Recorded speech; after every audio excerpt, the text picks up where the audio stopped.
Today we talk about drift, and drift being just putting one foot in front of the other and not challenging ourselves and not having a destination in mind. And it's an intriguing conversation. Today we're sitting down with Paige NeJame, who's a professional contractor and also an author, as you mentioned, for the book Drift. What I really love about today's conversation, Rich, is we all had dreams when we were younger, what we wanted to aspire to be in the future. And sometimes those things get off track a little bit. And we go deep into that conversation with Paige today. I really enjoyed that part. And while it's a simple concept, it's something that is easy to understand, but sometimes difficult to do. And one of the brilliances that Paige brings forward is she makes it easy to do the way she describes it. She takes the difficulty right out of it. Here's Paige NeJame. Today's episode is being brought to you by Financial Wing. Are your company's financials keeping you up at night? We all know that today's small to medium-sized businesses often overlook the fundamentals of accounting and financial operations. Our friends at Financial Wing can help with everything from bookkeeping, monthly closing and reporting, budget planning, and much, much more. Financial Wing's reliable and professional approach will quickly build your trust and turn your finances into an asset versus a liability. Go to financialwing.com/EU for your free 30-minute consultation and see what they can do for you. Paige, welcome to the Entrepreneurs United podcast. Happy to have you. Thank you guys so much. Happy to be here. You are, correct me if I'm wrong, you're a first-time author recently. Is that accurate? Yeah, actually, I wrote 2 other books collaboratively, though. I was one of the writers of The Carbon Almanac with Seth Godin and a bunch of other people. And that gave me my sea legs. It showed me how the sausage was made. After that, so The Carbon Almanac is about climate change. And I wrote the climate change for rookie section. After that was to the publisher, I still had some juice left in me. And I got a bunch of people together from Carbon Almanac and we did a kid's book on climate change. So that's called Generation Carbon. It's time to start. And that's on Amazon, but it's also a free download at carbonalmanac.org. Okay. What inspired you to get into writing? So if you want to know the truth, so the book that I just wrote is called Drift. And I think I drifted. So I always knew I wanted to own a business, which I do. And Rich and I, full disclosure, work together. I do own a business. And so I did not drift in that way. But I always thought back, look, in my 20s, should I have been a writer? And what's so great about being in your 50s is the rush hour of life where your career and your kids are all mashing at the same time. It really calms down. And you have about a decade, I maybe even a little more than a decade, where it's like your second youth, where you can go ahead and try something different. And I thought, I signed up to work with Seth on the Carbon Almanac for that very reason. I believed in the cause and I wanted to learn how to do it. And that's what I did. Yeah, cool. Can you summarize what Drift is about and why specifically you were inspired for that book? Yeah, so the title is Drift, How to Accidentally Create a Life You Don't Want. And it's about staying put. It's about doing what other people think you should be doing instead of doing what you want to do. And one day you wake up and you're nowhere near where you thought you'd be when you were 10, right? So you have this dream when you're 10, where will I be?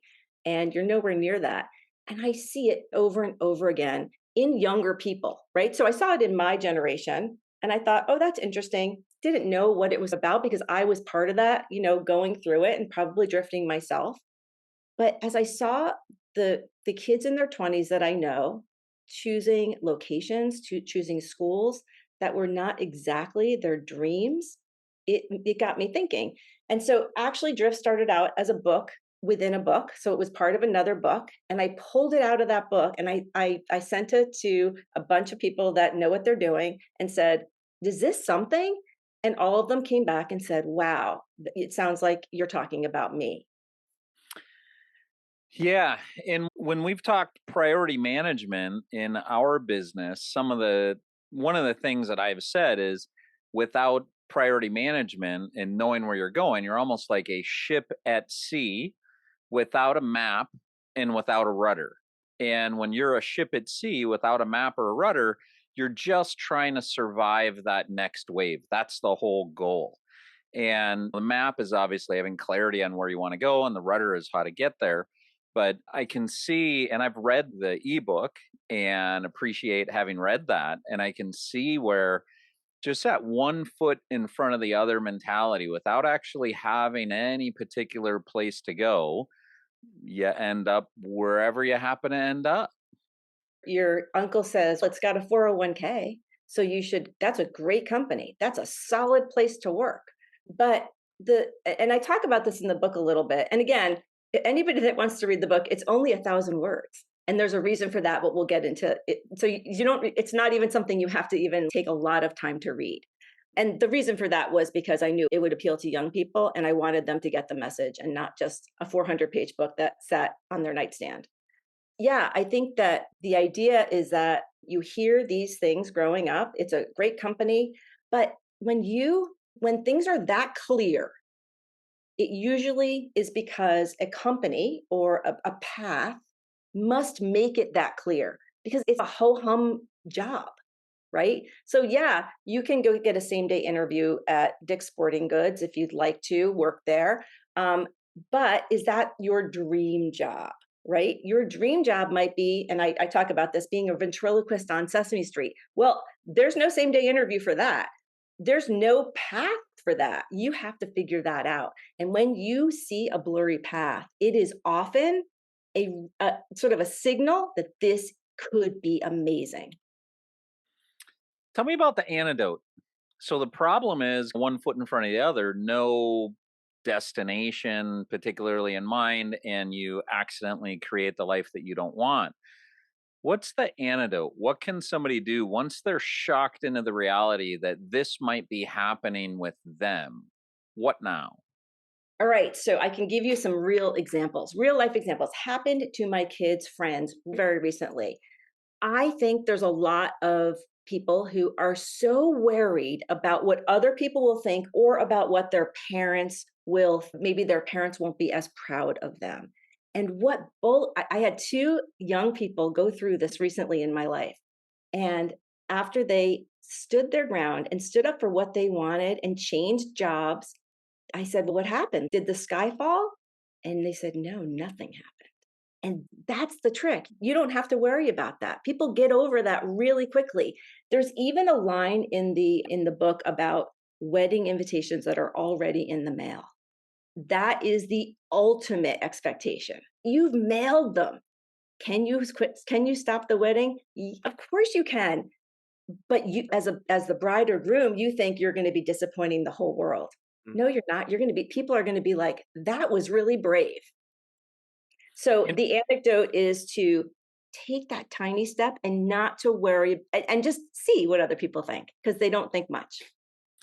Interesting example you gave there. As a matter of fact, we have a tradition with our family that I have an aunt and a cousin who come in town for this coming weekend in particular of the year.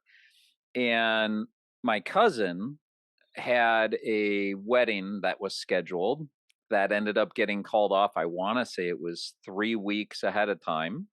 And there was big shock at first.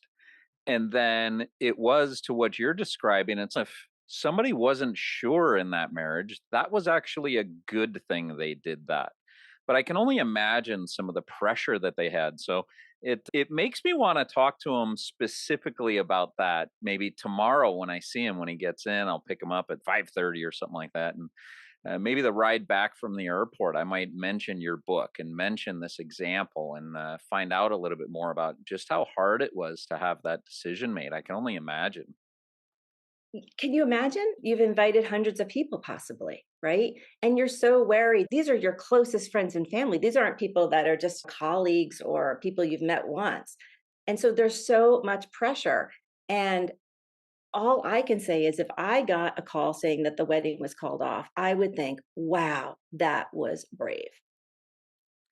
Paige, as I'm listening to you and Rich converse on this subject, we've been doing this podcast now for quite a while. We're in our fourth season. And there's always some recurring themes between authors and coaches and people who've achieved their version of success in life. And I think the three themes that I hear a lot are: one, don't listen to dream wreckers. Live the life that you want to live. Because a lot of people do fall in that trap and they accidentally are in the life that they really didn't want, but they were told, to your point, to go to that school or do this thing or get that job or whatever. And they follow like a robot and they go do it Right, because you can't be an astronaut or you can't be a professional athlete or you can't. right, The chances are that you might do this. And so there's dream wreckers. That's point number one. Point number two is what you said, Rich, which is you're a ship at sea without a map. I think that one of the things that we've learned, Rich, together, and maybe we had a sense of this before, but it's been like exclamation point through our guests, is you got to think and grow rich. What is your plan? Who do you want to be? Who do you aspire to be? Not right. necessarily financially, although that rich is in the title, it's rich in life. What do you want to be? Design that life and create your roadmap because it is achievable. And then the third piece is what you guys were just talking about, which is the vulnerability to be okay with things actually not working and changing course or starting a new career and having a second youth because you know what? You have some things you haven't accomplished yet. And you know what? A lot of people think at our age, oh, I'm too old to do that. No, you're not.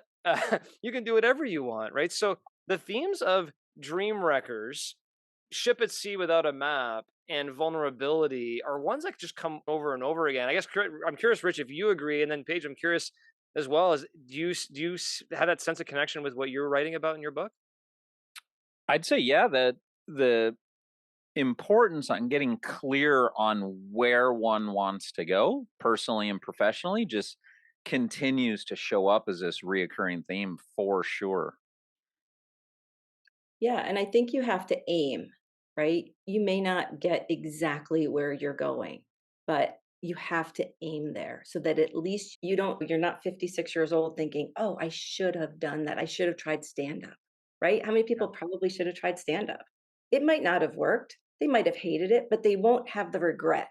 So, yeah, and I think that the other thing that I notice in authors who write these kinds of books is the idea of starting small, that we're not talking about going and blowing up your life. You can start really small.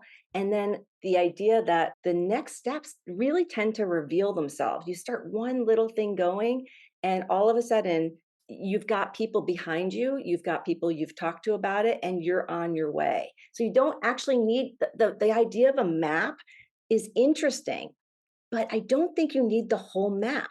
Yeah. I don't think people would start anything if they felt like they really needed to know exactly how to get there. But I think people talk about business planning, right? Yeah. And they think, I actually have this on my blog. They think that there is something like incredibly magical about business planning. But you know what it is? It's just an educated guess. Mhm. That's it. And if you knew that as a business owner, you wouldn't be afraid to write a business plan. But people make this thing so corporate and so formal. It's no, it's just a hunch. It's a hunch based on some reality, some facts, but there's going to be a pandemic that gets in the middle of that business plan that you could never have predicted. So you don't have to have the whole roadmap, but you do have to start along the path in a small step. Yeah, and the Bill Gates quote, which I think is one of my favorite, right? Most people overestimate what they can do in 1 year and underestimate what they can do in 10. And Right, a lot of that is because the destination just seems so far away. right, Oh my gosh, I could never get there. But to your point, if you just take the left at the first street, at least you're moving directionally towards it. And then you take the right, and then you go around, this area. And then all of a sudden you're like, okay, maybe it's not so far anymore. And I've already gone this far. But I think it's taking that step, taking that first step to what you want to do. And I'm assuming I want to walk back through a little bit of your history. You became a professional contractor. yep, But you always had thoughts in your mind, maybe I should be an author, or maybe you had that interest and you took that step. Um, right. I'm curious before that though, what led you to taking the step of being a contractor? Yeah, so it's actually you'll be stunned at the lack of drift in my 20s. So I started out in marketing. I worked at a big ad agency. I moved up the ranks. I noticed that the people at my level, mostly women, I'm sorry, who were a little above my level, that were women, never saw their kids. And I did not want that. Now, I wasn't even married. I did not have children. That was 4 or 5 years away, but I knew I had to get out in order to make sure that the golden handcuffs didn't go on me. I had a mortgage that required that big job, and all of a sudden I wasn't seeing my kids. So at 26, I quit my job and I started one retail store in New York. I subsequently married my husband. We started a second store and then we sold them and moved to Boston. And that's when we decided we knew what we didn't want in a business. We'd made all the mistakes and we thought, oh, well, we don't want in our next business these 10 things. And when we went to work with a franchise consultant, she put in front of us pro painters and we thought, that's crazy. That doesn't even sound like anything we could do. But it was it fit every one of the 10 things that we were looking for. So Yeah. we said yes. And how long have you been a franchisee? Almost 20 years. Oh, wow. Yeah. That's fantastic. We're Congratulations. one of the OGs. Yeah, no, that's fantastic. And it's one of those too that I think way too many times entrepreneurs connect, and same thing happened to me in one area where they feel like they have to have a business in what they're passionate about, when in reality what they're passionate about can be just the aspect of business and people and service and things like that. And so it's interesting that you guys found a perfect match like that. I love what I do because of that same thing, but I could be running a hot dog cart and like it just as much. Yeah. Honestly, they all small businesses, and that's what we noticed from our first business to the second. It was stunningly easy to make the change. Everything ran on the same chassis. And yes, it was a different service we were offering and different customers, but the business it ran, we had our sea legs before we even got there. Yeah. Um, yeah.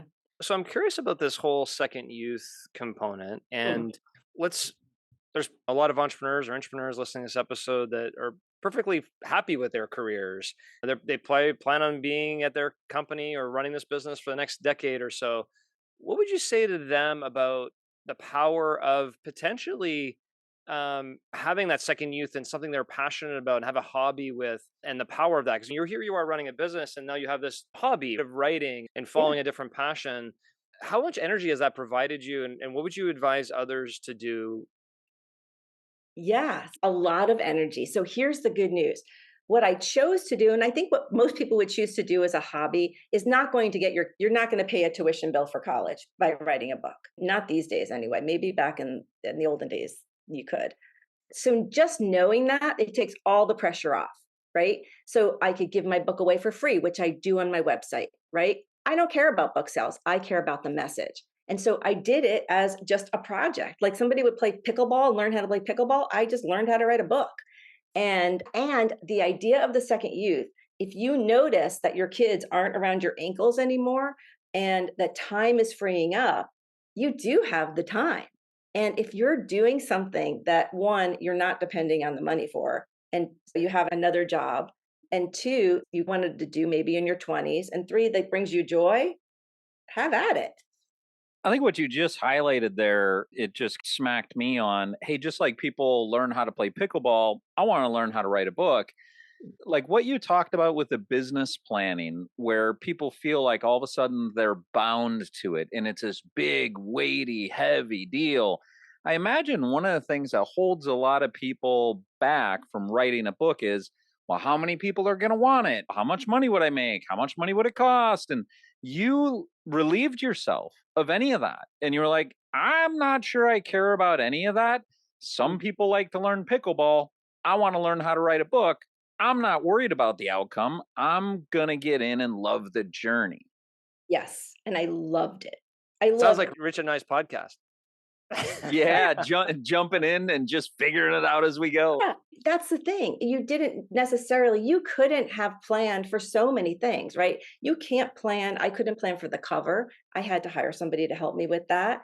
Who knew what it was going to look like? It was so much fun doing that. But again, you can't know everything. You can have a general guideline, like a business plan, and then go for it and then change as you go.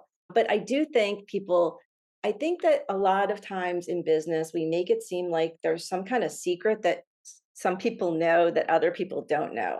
Almost like if you've ever shopped at Aldi, right? That you have to put the coin in the shopping cart in order to get a shopping cart out. If you don't know that, you're stuck. Like, how do I get a shopping cart? And then somebody's coming out the door and they're giving the shopping cart to you and they're like insisting you take it. And you're like, why are you insisting I take your free shopping cart? Anyway, if you don't know that rule, then you're in the dark here. Same thing in business. If you think everybody knows these secret rules, like the 25-cent card at Aldi, then you don't have any trust in yourself. But honestly, if you look at business planning, it really is just a hunch. And if you say if we called it a business hunch instead of a business plan, more people would do it. I want to draw back and just highlight you very politely and appropriately totally contradicted our original take on your book, which our original take was, hey, yeah, it's about planning. And we'll hear that repetitively from authors, and you have to have a plan, it has to be specific, so on and so forth. And very politely and appropriately, you were like, yeah, that's actually not what this is about. This isn't about having a master plan. This is about having the guts to take a first step, about being clear about something you want to dabble in, something you want to play with, something you're interested in, something you've always wanted to do, and just take the first step. I think it's a really important distinction that, as politely as you said it, I didn't want our listeners to miss it. That's what this is about. That's what the recommendation is, just clarity on something you might like to do and doing anything with it. And it reminds me of a former podcast guest we had of Billy Anderson, who is also a keynote speaker at our company. And he wrote the book, Your Comfort Zone is Killing You. And there's a piece of what I'm hearing in your message that's very similar. Hey, your comfort zone of just keep the wheels going. Your comfort zone of stay where you are, where you're employed. Your comfort zone of stay on the track you're on. Like, hey, that's killing you. What have you always wanted to do? Dream again.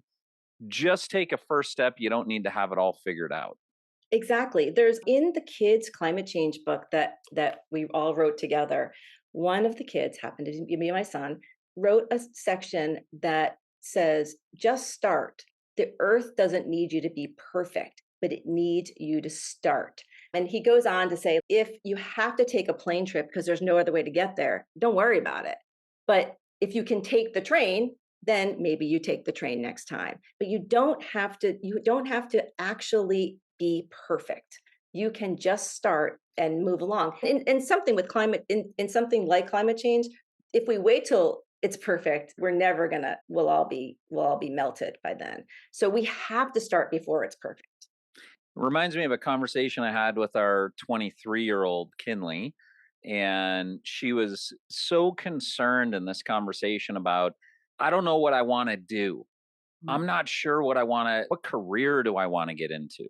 What do I want to do? And she was just so bound up over this. And you're reminding me, one of the ways I was able to help free her from that was to say, you don't need to figure out what you want to do. You need to figure out what you want to do next. Right. And then you're going to get some experience in something and you'll figure out maybe you don't like that. And then you need to figure out what you're going to do next. And maybe you do that and you want to tweak it. And then you need to figure out what you're going to do next. So stop worrying about what you're going to do, period, indefinitely.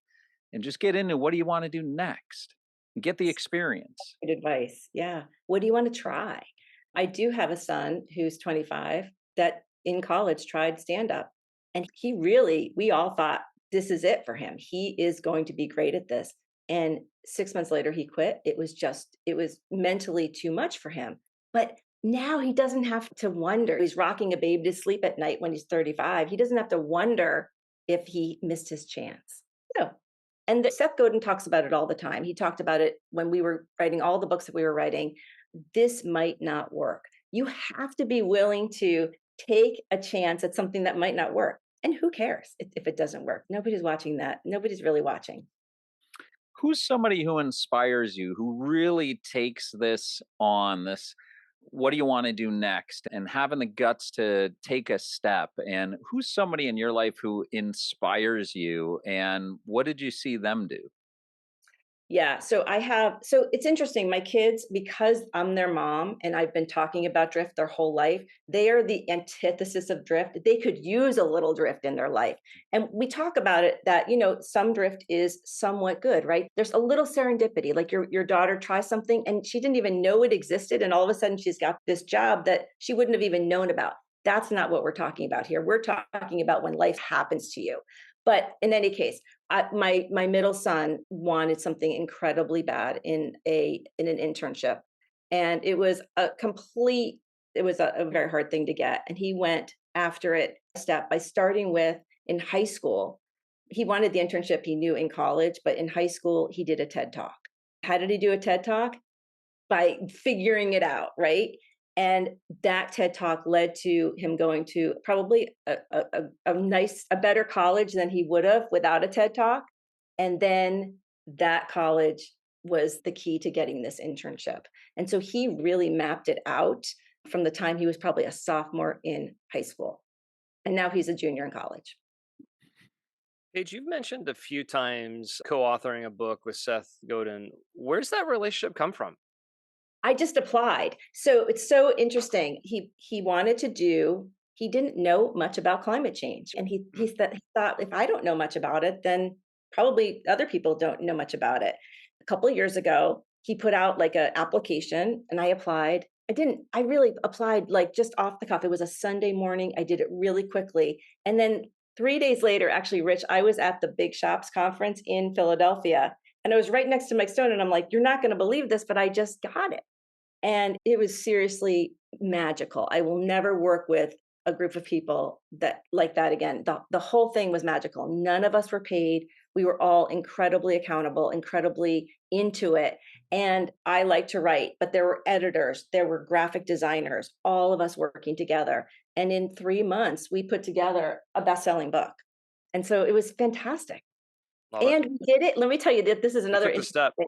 We did it without any meetings. So we did it all asynchronously, and it was remarkable. We hardly ever met, even on Zoom.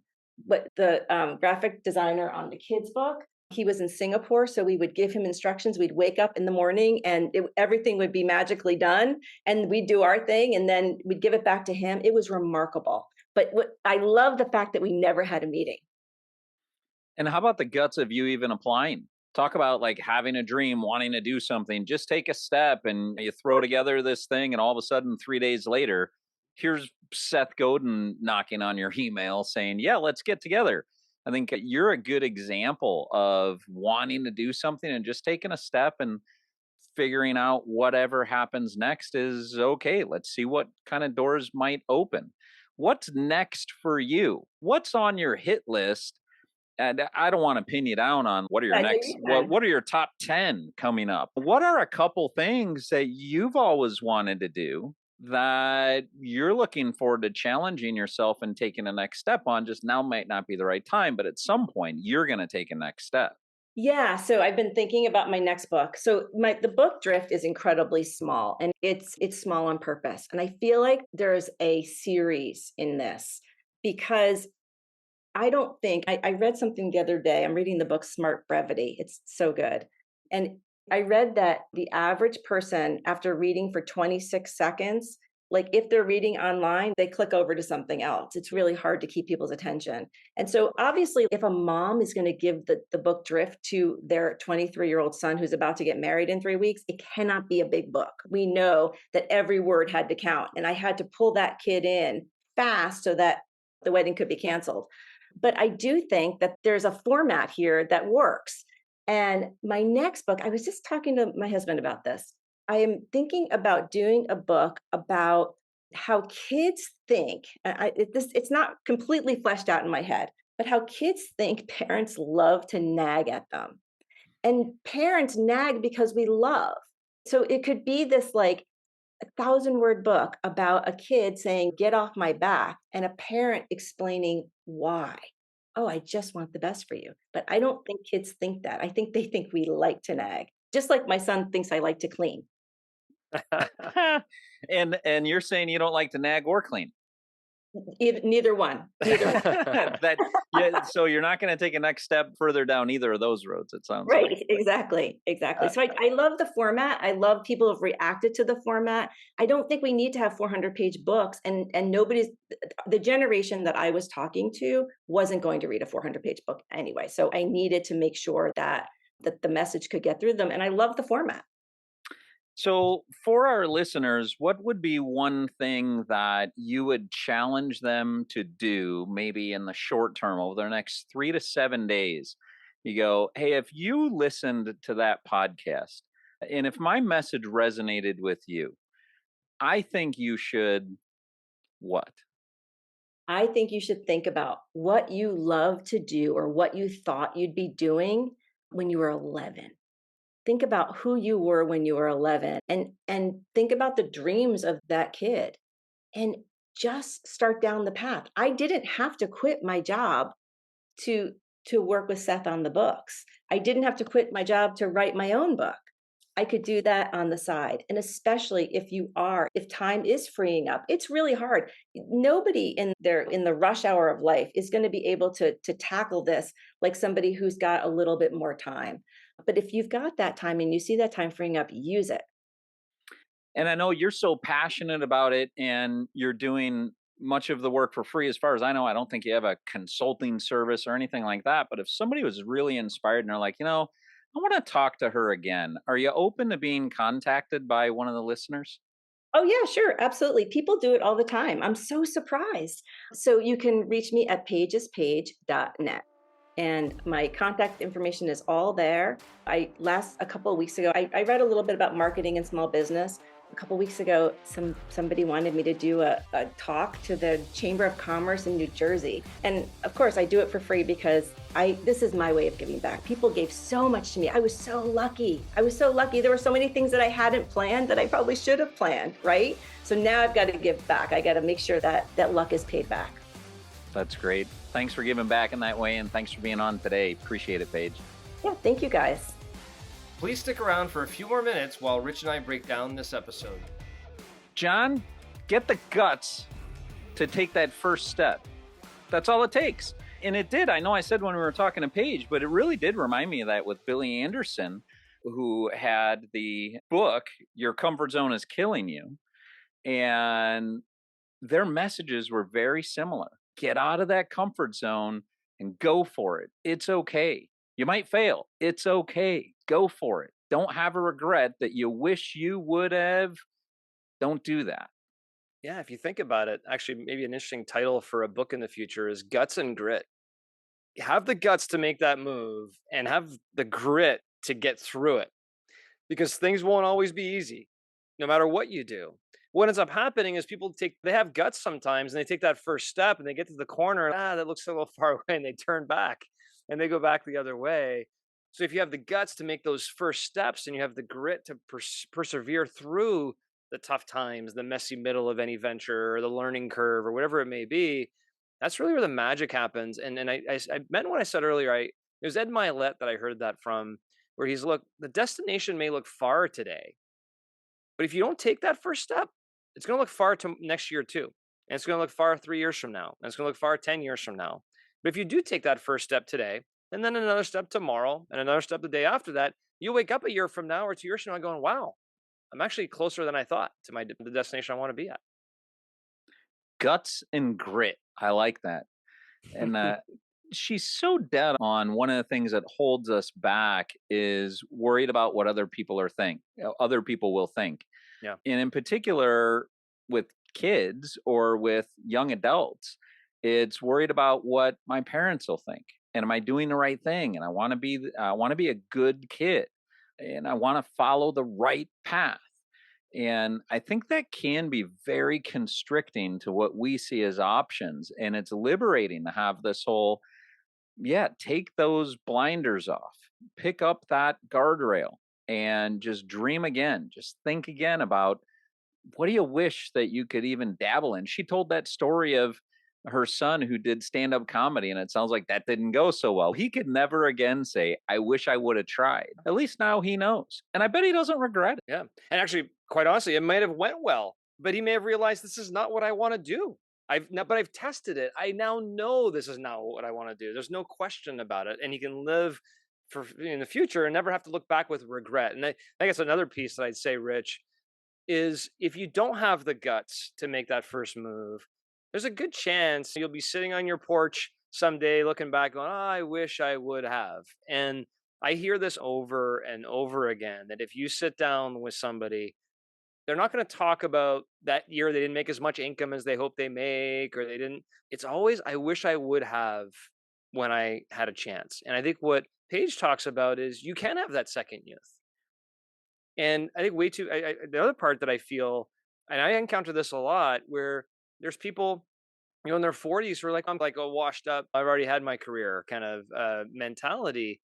And the reality is, one math example I love hearing is, look, you've been around 40 years. Okay, that's fine, but you've really only been working for 20. You got another 20 some years ahead of you. You're only halfway through your career. Let's go. Let's figure that out and start making those steps. And that really connected with me at one point. I was like, yeah, that's true. There's a lot of runway there. Go make it happen. There are studies that are done with people in hospice, and they're asked, so it may not be much longer. What thoughts do you have? Do you have any regrets? What do you wish you would have done? And I believe that the studies show some pattern of consistency. I think number one is, I wish I would have spent more time with my family. I think number two is, I should have kept in touch with more friends. And then number three is, I wish I would have, fill in the blank. We don't want to be one of those people that says, I wish I would have. And that's what this was all about today.